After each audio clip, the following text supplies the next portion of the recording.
Guys, पूरी धरती का 71% हिस्सा पानी है और 29% हिस्से पर स्थलीय भाग है और इतने में ही हम इंसान बस्ती बसाकर अपनी ज़िंदगी गुजार रहे हैं। हमारा समुंदर इतना विशाल है कि जिसके आगे हमारी कल्पना भी हार जाती है। इन विशालकाय समुंदर के नीचे हजारों रहस्यमयी जगहें हैं जिनके बारे में जानना हर किसी के लिए नामुमकिन है। इन्हीं सब रहस्यों में से एक कहानी है टाइटैनिक की। इस जहाज के डूबने के 73 सालों तक किसी को ये नहीं पता चल पाया था कि ये जहाज कहाँ डूबा है और किस अवस्था में मौजूद है। 15 अप्रैल 1912 को ये अनोखा जहाज डूबा था। इसके लगभग 73 सालों बाद यानी 1985 में इसे ढूंढा गया, लेकिन इसे ढूंढने के 35 सालों बाद भी इस जहाज को समुद्र की गहराइयों से अभी तक नहीं निकाला जा सका है। गाइज, आज की इस वीडियो में हम टाइटैनिक जहाज कैसे और क्यों डूबा था इसके बारे में बात नहीं करेंगे, बल्कि ये जहाज आज भी समुद्र की गहराइयों से क्यों नहीं निकाला गया इस विषय पर बात करेंगे। तो चलिए वीडियो शुरू करते हैं। सन 1912 को टाइटैनिक डूबने के करीबन 73 सालों तक वैज्ञानिक ने इसे ढूंढने की कई सारी जी तोड़ मेहनत की और कई सारे मिशन भी इसके तलाश में किए, लेकिन किसी को भी सफलता हासिल नहीं हुई। आखिरकार सन 1985 को एक आर्कियोलॉजिस्ट और एक अमेरिकन नेवी ऑफिसर रॉबर्ट ऑरविल्स टाइटैनिक ढूंढने के मिशन पर निकल पड़े और उन्हें टाइटैनिक अभी कहाँ है और किस हाल में है इसके बारे में पता चला। उनके टाइटैनिक को ढूंढने के बाद कई सारे रहस्यों पर से पर्दा उठा जिसने पूरी दुनिया को हैरान कर दिया।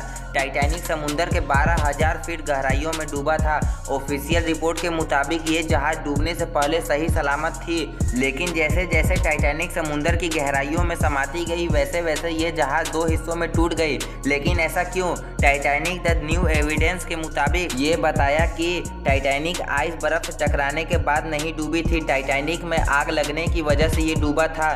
खोजियों को जब इस जहाज का मलबा मिला तब उन्होंने ये पाया कि इसमें मौजूद बहुत सी चीज़ें वैसी की वैसी ही है। इस जहाज को बाहर निकालने की बहुत सी कोशिश की गई, लेकिन शायद सब लोग ये जान गए थे कि इसे वापस बाहर निकाल पाना नामुमकिन है। आज की एडवांस टेक्नोलॉजी के मदद से भी टाइटैनिक को निकाला नहीं जा सका और ये आज भी समुद्र की गहराइयों में मौजूद है।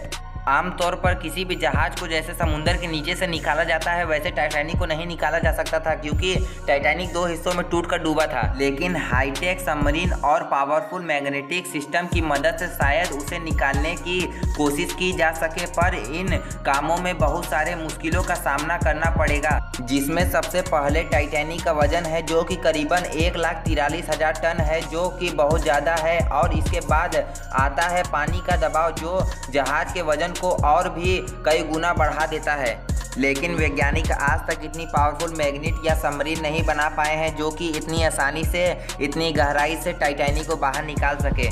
शुरुआत में वैज्ञानिक के पास टाइटैनिक को बाहर निकालने का कोई प्लान नहीं था, इसलिए उन्होंने कई मज़ेदार तरीके ट्राई किए टाइटैनिक को बाहर निकालने के लिए, जिसमें सबसे पहले पिंग पोंग बॉल की मदद से टाइटैनिक को बाहर निकालने का सोचा। वैज्ञानिकों ने सोचा कि पिंग पोंग बॉल को टाइटैनिक में भर देंगे जिससे बॉल ऊपर की तरफ दबाव डालेगी और टाइटैनिक जहाज बाहर निकल जाएगी। फिर वैज्ञानिकों ने सोचा कि पिंग पोंग बॉल को समुद्र की गहराइयों के नीचे जाते ही प्रेशर की वजह से वो फट जाएगी, इसीलिए उन्होंने ये प्रोजेक्ट बंद कर दिया।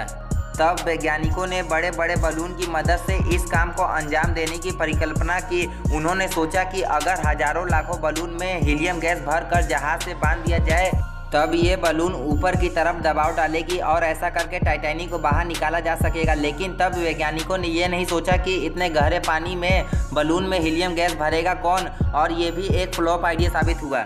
आखिरकार वैज्ञानिकों ने एक तरकीब लगाई कि बर्फ की डेंसिटी पानी की तुलना में कम होती है, जिसलिए बर्फ पानी में तैरता है। उन्होंने ये सोचा कि टाइटैनिक जिस जगह पर मौजूद है अगर किसी भी तरह से उस जगह के पानी को बर्फ बना दिया जाए तो ऐसा करने से जहाज अपने आप ऊपर आ जाएगा।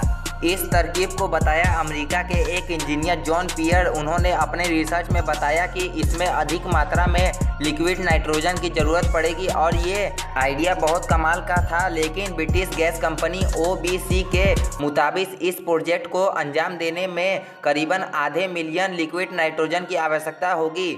तब सबके मन में एक सवाल आया कि इतने विशाल मात्रा में लिक्विड नाइट्रोजन को इतनी गहराई में कैसे ले जाया जाएगा, और अंत में ये प्रोजेक्ट भी कामयाब नहीं हो पाया।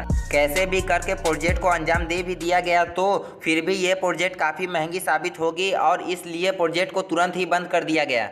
ऐसे ही मज़ेदार फैक्ट देखने के लिए लाइक शेयर सब्सक्राइब करना मत भूलिएगा। मिलते हैं नेक्स्ट वीडियो के साथ।